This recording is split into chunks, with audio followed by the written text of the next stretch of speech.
Hola, ¿cómo les va? ¿Cómo están? Muy buenas tardes para todos. Nos encontramos aquí con un amigo, un vecino de hace muchos años, Francisco Aguirre.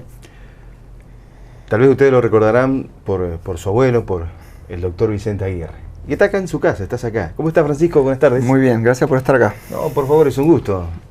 Bien, ¿cuánto hace que estás acá, Francisco, ya? En Seguí hace 3 años, desde el 2022. Sería 1 de junio, fue el día exacto que llegué acá a la casa esta, de nuevo. Llegaste a la casa, volviste a la casa. Estaba vacía, obviamente, desolada. Tenía un montón más espacio del que nunca voy a usar, ¿no? ¿Encontraste el lugar? Sí. Sí, la verdad que este lugar, para lo que yo hago, es un lugar perfecto porque tiene como esa vibra monasterio, sí, pero en el buen sentido, ¿no? Sí, como no, por supuesto. Sí, uno sí. puede aislarse y olvidarse un poco del mundo y dedicarse a trabajar, que es lo que estoy haciendo básicamente. Cuando dijiste monasterio, me acordé de quienes vivían acá, no tanto de tu abuelo como tu abuela, ¿no? Este lugar sagrado que tenía Seguí, la casa del doctor Vicente Aguirre.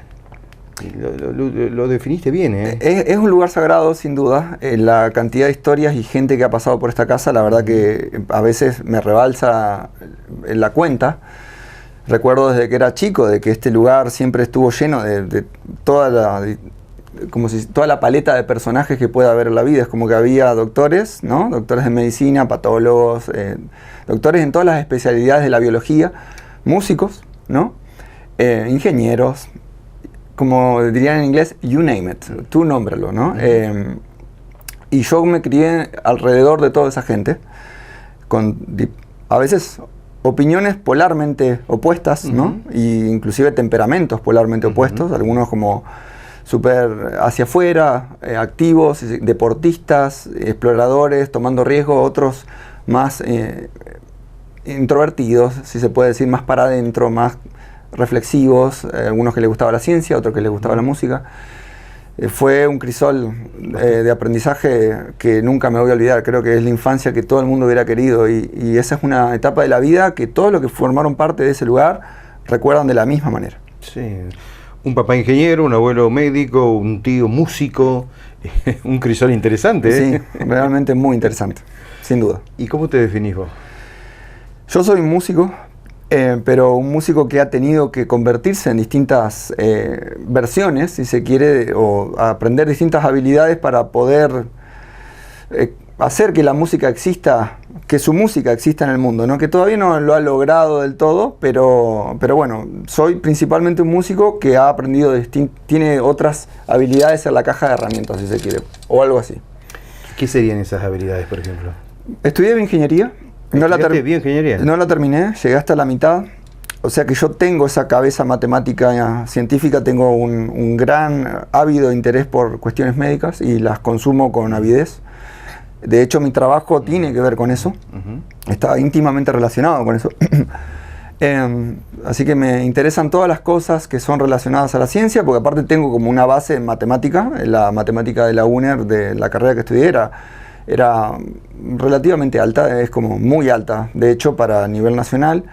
Yo llegué a la mitad de la carrera y no es que venía mal cuando dejé por ser músico. ¿Dejaste por ser músico? Sin duda. ¿Lo entendieron? No. Pero entiendo a mis padres, yo no los culpo. En el momento claro. Entiendo porque yo era, como todos los adolescentes en ese momento, un tipo que no sabía ni lo que estaba haciendo de su vida. Es como, hacía todo por impulso. Sí. Y por lo que sentía, sin pensarlo mucho, sin tener un plan al respecto, ¿no?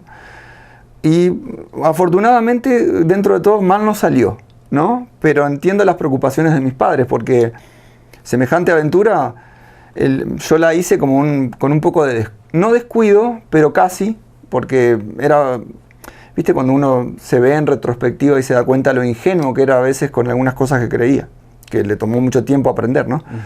Bueno, esa es una de las cosas que quizás ha hecho que todavía mi música no exista en el mundo, porque me costó mucho tiempo aprender algunas cosas de la realidad, vamos a ponerla muy entre comillas esa palabra, y de cómo funcionan las cosas, ¿sí? Porque estaba muy perdido en el mundo del ensueño y del arte, como le suele pasar a mucha gente que es parte del ambiente artístico, ¿no? Y cuando hablamos, a ver, el abanico es grande cuando hablamos de músico, Francisco. ¿Dónde te ubicás en ese abanico cuando decís músico? ¿Qué música? Yo soy un guitarrista principalmente y cantante. Y compositor de canciones, ¿no? Y toco rock metal en inglés. Si vos me preguntás por qué en inglés, no es una decisión, nunca fue una decisión. Un día fui a trabajar a un casamiento, fuimos a tocar un casamiento a Resistencia en el Chaco, ¿no? Y me quedé en lo de un amigo, en lo de dos amigos, un pianista y otro chico que tocaba el bajo. Nosotros teníamos que hacer este trabajo de tocar en el casamiento y eso era todo, ¿no? Entonces teníamos que aprender temas de Pedro Aznar, de Charly García, era el repertorio argentino común, ¿no? Exacto. Hicimos eso y bueno, me quedé en su casa una semana y un día a la mañana me levanto a la mañana, obviamente esto fue inspirado porque hubo un pequeño affair con una chica, obviamente en ese momento, y una canción me bajó en inglés así de una sola vez, es como no es que siquiera dije voy a hacer una canción en inglés, me levanté a la mañana y tenía una frase sonando en la cabeza, "If you invite me to a walk in your garden", y yo dije, ¿y eso? Y agarré la guitarra y empecé, "If you invite me to a walk in your garden", oh, qué lindo, y, le puse una armonía, y le avancé la letra y terminó siendo mi primera canción en inglés.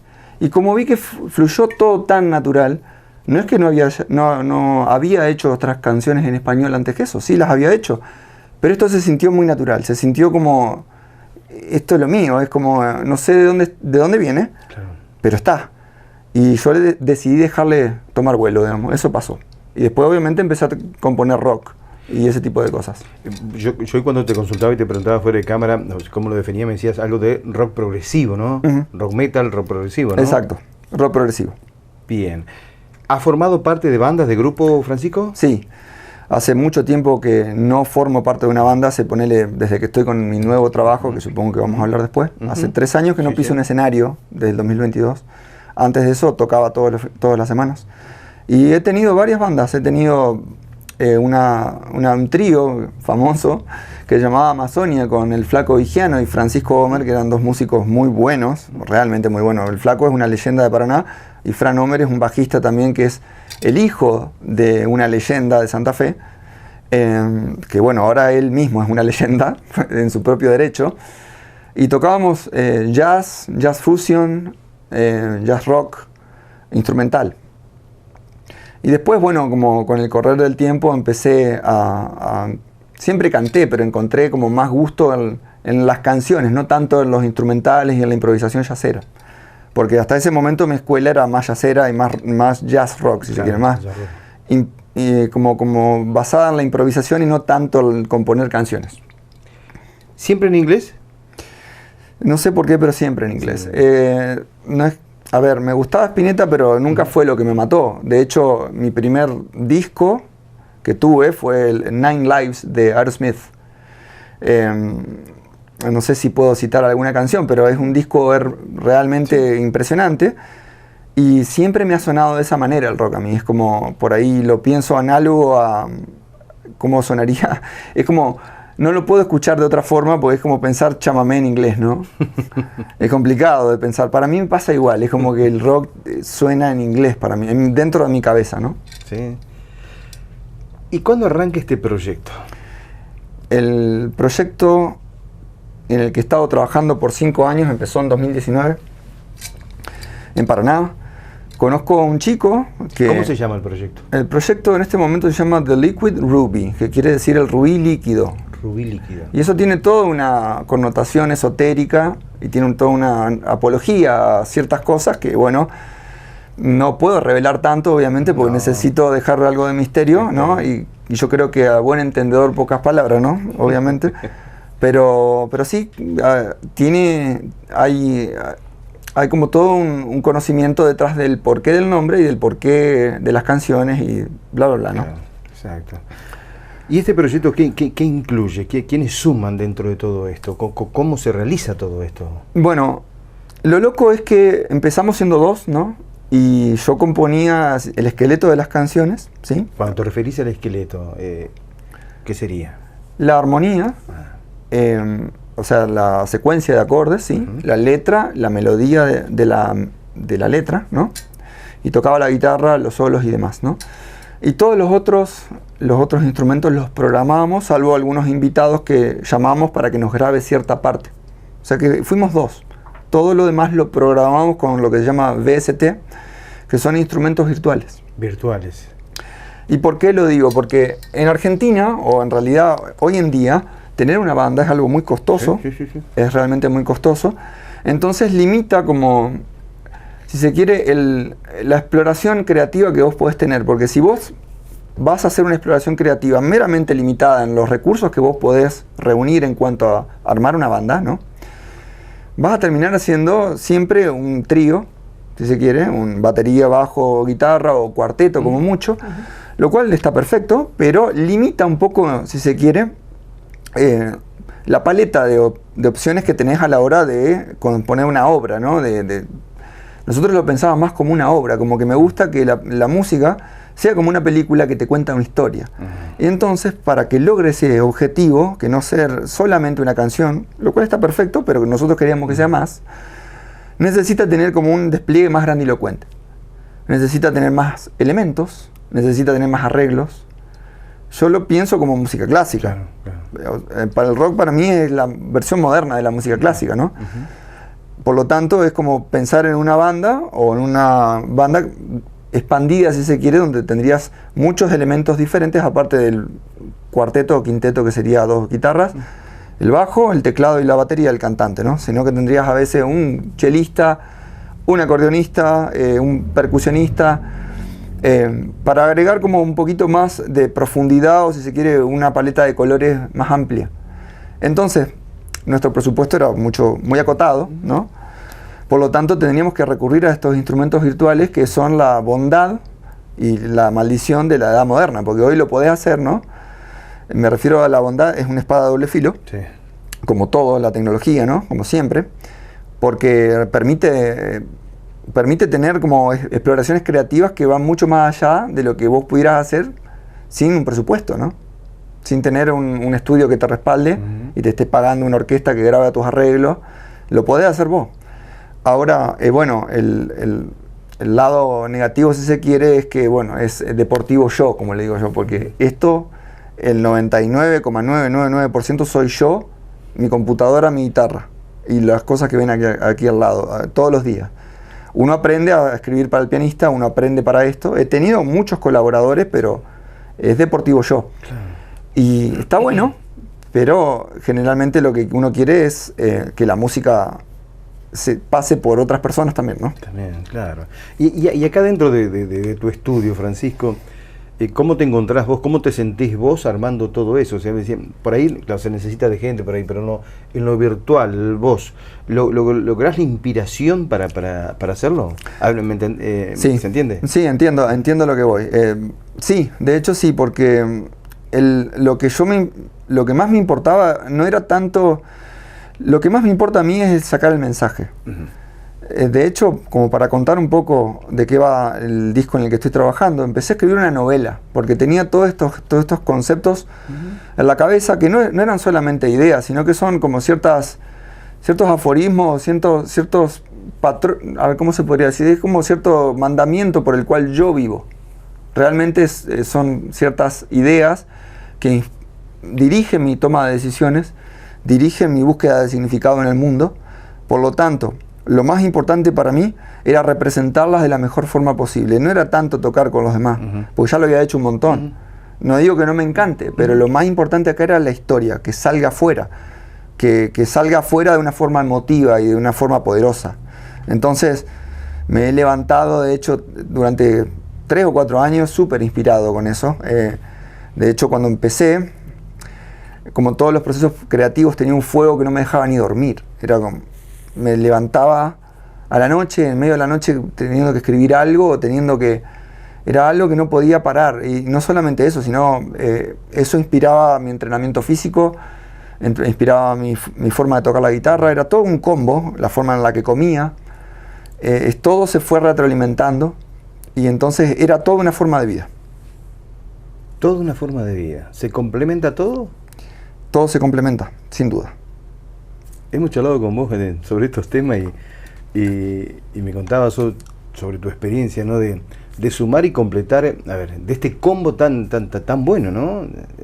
Impresionante, ¿eh? No sé cómo explicarlo, pero A ver. yo quizás soy medio nietzscheano en el sentido, voy a tratar de hacerlo lo más fácil que puedo. Estoy inspirado por lo que Nietzsche llama la voluntad de poder.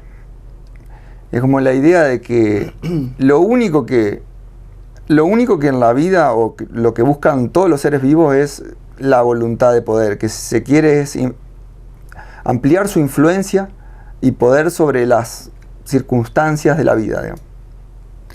Y entonces para poder llevarlo a la práctica uno tiene que ser impecable, uno tiene que ser inteligente, uno tiene que ser no tenerse compasión a uno mismo. Hay un montón de conceptos que son difíciles de explicar, pero que terminan en la práctica teniendo este tipo de resultados. Bien. Quiero volver a tu proyecto, Francisco. ¿Cómo fusionás todo esto vos? Cuando hablábamos de música virtual, de instrumentos virtuales, ¿no? ¿Cómo lo fusionás vos aquí? ¿Cómo se hace? ¿Cómo se logra? Y bueno, es como pensar en una canción, es como pensar en una torta, ¿no? Vos tenés si se quiere, el bizcochuelo, el dulce de leche, la crema, hay distintas partes o capas, ¿sí? Acá es igual. Vos tenés la batería, el piano, la bata, la orquesta, la guitarra, bla, bla, bla. Cada uno tiene su lugar particular y cumple una función. Y vos tenés que saber, como cuando haces una torta, prepararlo correctamente. Es como tenés que saber escribir un arreglo de piano que suene como lo que un pianista tocaría, o una batería que un baterista tocaría. Y si lo haces bien, se va a escuchar real. De hecho, va a ser real, ¿no? Se va a escuchar como una canción. ¿Cuántos instrumentos incluyen, por ejemplo, este proyecto tuyo? Y siempre hay un quinteto sonando, o sea, sería la bata, el bajo, 2 guitarras, el cantante y el tecladista, y encima de eso a veces hay una orquesta entera, un cuarteto de cuerdas, a veces hay maderas, a veces hay bronces. Te diría que nos hemos dejado llevar a la hora de agregar instrumentación porque queremos representar una ópera rock, y bueno, con toda la grandilocuencia que eso conlleva, ¿no? ¿Tenés un consultor? ¿Preguntás a alguien? Sí, tengo 2 o 3 amigos que son músicos, que uno es Rafael Finondo, que es con quien produzco las voces. Él graba conmigo cuando nos tenemos que dedicar a grabar voces y me aconseja y básicamente me hace de coach, porque es muy experimentado. Y después mi otro amigo de Federación, Atilio Notar como que es el baterista, que también es un gran compositor y un gran músico. Entonces generalmente mis ideas se pasan por los filtros de ellos para como poder calibrar si está bueno o no tanto, ¿no? ¿Se puede hacer todo tipo de música? ¿Un músico, en el caso tuyo, puede hacer música variada o siempre o se ubica en el lugar, en el caso tuyo, como el rock progresivo? ¿O se sale en algún momento de esto? No. Como poder, sí, como poder puedo, y de hecho en mi familia lo hacemos. No es que lo hacemos, sino que nos gusta guitarrear, nos gusta compartir música, pero es como yo te diría, vos lo pondrías a Batistuta de 4, y no, él es delantero, ¿no? O sea, obviamente lo que él hace es patear al arco, ¿no? Claro, exacto. Algo parecido pasa en la música. Cuando uno quiere agarrar todo, uno no agarra nada. Entonces, uno tiene que sacrificar, generalmente la vida pasa así, uno elige algo lo cual tener cierto expertise, y para tener expertise tenés que sacrificar lo otro, porque si no, no te da el tiempo, no te da la energía para poder como enfocar tanto que te vuelvas realmente experto. Y eso es lo que estoy haciendo acá. Aparte, no solamente porque quiero ser experto, sino porque esto es lo que se siente natural para mí, es mi lugar de expresión. Yo tocando chamamé no me la cree nadie, ¿sí? Tenés algo acá, ¿no? Sí. ¿Podemos escuchar un poquitito? Por supuesto. ¿Podemos escuchar algo? Vamos a ver si de algo del trabajo que voy realizando. A ver, contame, adelantame de qué se trata lo que vamos a escuchar, Francisco. Bueno, lo que vamos a escuchar es la apertura del disco conceptual que se llama Crimson and Sour, que si lo traduzco sería como carmesí amargo, y es la apertura de la historia esta que yo te contaba que estuve escribiendo. Y obviamente tiene un tinte un poco gótico, un poco oscuro, pero si bien elegante también, porque hay algo que está pasando en la historia, que hay una especie de contradicción moral ahí, ¿no? O algo que podría ser moralmente deleznable o no, que el protagonista está experimentando. Entonces, obviamente, se representa de la misma forma con la música. Obviamente, si uno quiere representar así, no haría sonar como el feliz cumpleaños, Claro, ¿no? entiendo. Así que, bueno, voy. A ver, dale.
Bueno, Qué bárbaro. por ahí va la cosa. O sea, esa es la apertura, es the overture, o la obertura de la obra. Es como un tema bastante cargado en la cantidad de información que tiene. En el disco es como un paseo, tiene esta cuestión cargada y densa, y también tiene singles que son mucho más, si se quiere, más pegadizos y más simples, más derechos en cuanto a la escucha, ¿sí? ¿Cuándo estará listo este material? Es una buena pregunta. En este momento, me lo están, o está siendo registrado, está en el proceso de registrarse en Sadaic, porque esto que estamos escuchando es un crudo, y lo que se necesita hacer para que esto exista en el mundo es pasarlo por un ingeniero y por varios otros procesos más, que es costoso. Entonces queremos ver si es que es posible conseguir a alguien de afuera que básicamente nos produzca y que nos organice una gira, básicamente, ¿no? Ahí es donde voy a empezar a pensar en la banda, como Claro. me hablabas antes, ¿no? Cómo es que la armo, quién va a estar, Claro, bla, bla, claro. bla, ¿no? Pero primero tiene que haber una demanda, porque tocar esto en vivo es carísimo. Con todo, tocaríamos enmascarados, con máscaras venecianas. Hay toda una especie de simbolismo ahí, obviamente. No sé si da para explicarlo, pero tiene que ver con ciertas, si se quiere, tradiciones que nunca del todo desaparecieron en este mundo y se practican a puertas cerradas, y la gente a veces no sabe de lo que estoy hablando, pero gente de mucha influencia es la que hace esto y la que entiende esto, y obviamente no quiere que el público general esté muy al tanto, ¿no? Pero bueno, no andemos más. La cuestión es que máscaras venecianas, trajes carmesíes, luces rojas y una especie de puesta en escena gótica, ¿no? Es todo teatral, obviamente. Y obviamente llevarlo a la práctica es carísimo. Es muy caro, entonces necesitamos que un productor grande nos haga, nos financie la gira. Y para eso hay que hacer un excelente trabajo. Exacto, tenés que vender un excelente material, tiene que estar excelentemente justificado, tenés que poder defenderlo en vivo, cantarlo, tocarlo, todo. Y bueno, en eso estamos. Pero bueno, ahora, para llegar a ese lugar, ahí entra en juego mi otro trabajo, ¿no? Sí. ¿Queda algo pendiente de lo que es la música, Francisco? ¿Qué más te gustaría saber si querés que cambiemos de tema? Me gustaría, recién hablabas vos de lo que es la financiación de todo esto, ¿no? Ajá. Y para esto, más allá de tu trabajo como músico, todo lo que haces, que me parece fantástico, ¿no? Y todo tiene su explicación, ¿no? A lo que se hace, ¿no? Por ahí suenan guitarras y punto, nada más, ¿no? Hay detrás hay un montón de... Yo nunca doy puntada sin hilo, en nada de mi vida, digamos. En todo lo que yo hago tiene una razón de ser, y si no lo hago también tiene una razón de ser. Exacto. No es que voy como por el mundo haciendo cosas porque sí. Eso lo hice en un momento de mi vida, pero ya no soy esa persona. Bárbaro. Y perdón, Sí, sí. con respecto a lo que dijiste de financiarlo, viene al punto porque ahí me parece una cuestión moral a resaltar. Lo importante de el sangre, sudor y lágrimas a la hora de poner en el arte. lo importante es pagárselo uno. Lo importante es que no te lo financie ni el Estado, lo importante es que no lo financie nadie más que vos. Primero, porque es la única forma de asegurar de que no estás haciendo propaganda, sino arte. Y es la única forma de asegurar de que la calidad es alta, porque créeme que si lo tenés que pagar vos, vas a sudar hasta las últimas consecuencias y vas a saber lo que vale. Y eso te va a hacer decir algo que va a ser mucho más profundo, con lo cual la gente se va a poder relacionar. Porque si no, te digo, me pasó y me ha pasado, y esto es lo último que voy a decir con respecto al arte, que el arte, si bien es como no solo de pan vive el hombre, ¿no? Es cierto, no solo de pan vive el hombre, y es una frase muy acertada. Nosotros, como humanos, no estamos meramente aquí para sobrevivir y comer y mantener, si se quiere, el metabolismo de la biología y solamente eso. Tenemos otras aptitudes que nos permiten cuestionarnos lo que está pasando y hacia dónde va direccionada la existencia que estamos experimentando. Entonces, ahí es donde el arte cumple un rol pivotal. El arte ayuda a explicar la existencia que sin eso, no, como dice Nietzsche, aunque está muy trillada la frase, no podríamos encontrarle una razón de ser. Nos da como una dirección en medio del infinito donde no hay ningún, si se quiere, letrero que nos dice que es por acá. Si se quiere, nos da una respuesta al problema del valor, que es el problema de cómo es que uno actúa de forma correcta con el tiempo que le toca vivir. Y es por eso que el arte tiene que ser de calidad. Es por eso que yo personalmente detesto el arte que no es de calidad. Detesto el arte que se hace pochoclero y tipo McDonald's, ¿no? Como que no tiene...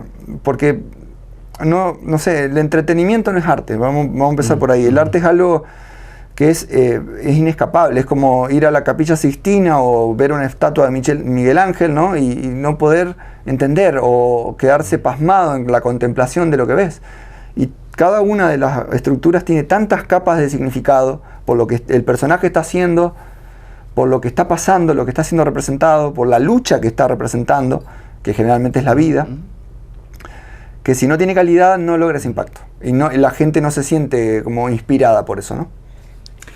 Sos un apasionado del tema, Francisco. Sos un apasionado del tema. Hemos tocado el tema de la música, de tu trabajo, de tu proyecto, que realmente es muy, muy impresionante. Y hablábamos hoy de hay que financiarlo.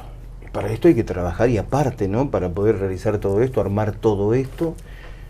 ¿Y cómo se lleva a cabo eso, Francisco?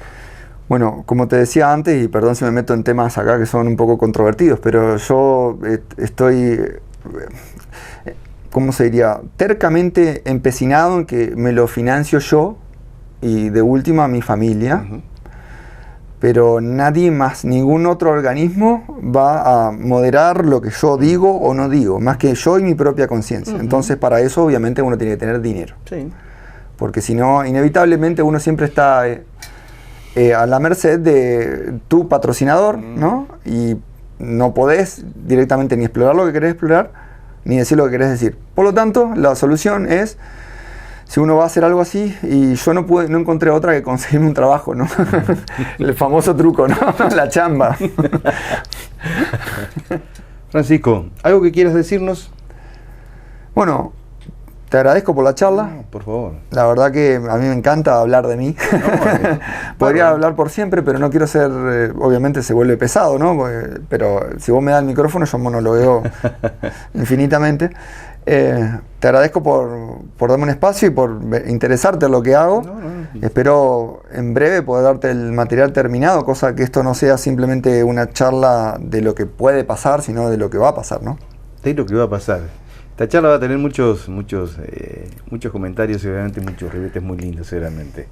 Francisco, te agradezco mucho, gracias. Un placer conocerte. Y mucho éxito en lo que haces y, bueno, en tu trabajo, ¿no? en lo que estás haciendo. Muchísimas gracias. Seguramente vamos a volver a charlar más adelante. Espero que sí. Y espero que ya tenga todo el kiosco mejor armado, cosa de que podemos hablar con conocimiento de causa, en el sentido de que estaría bueno que me preguntes cómo te fue la gira, ¿no? Ese sería el siguiente paso que me gustaría escuchar, ¿no? Pero bueno, vamos a ver cómo pasa eso. Ojalá sí sea. Ojalá que sí. Gracias. De nada. Gracias. I never started flying.